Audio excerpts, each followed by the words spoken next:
Islamabad high court में मरियम नवाज की पेशी के बाद भगदड़ मच गई। लोगों के हुजूम में मरियम नवाज को मुक्का पड़ गया। इस पर इनकी चीख निकल गई।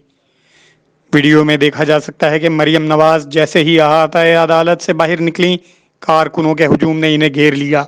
फिर देखें क्या हुआ।